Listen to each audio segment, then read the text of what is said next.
大家好，今天分享米糕简单又好吃的做法，不用发酵也能开花，喜欢可以试一下。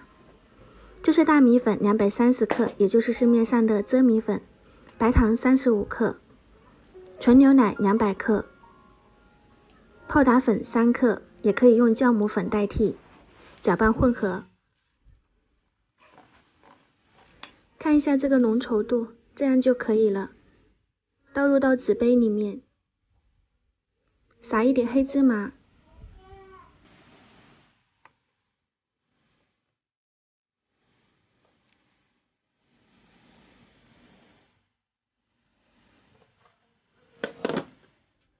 冷水上锅，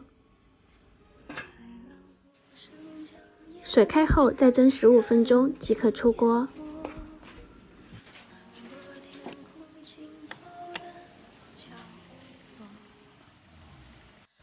这是蒸米糕最简单快速的做法，也可以把泡打粉换成酵母粉，自然发酵，更加的营养健康。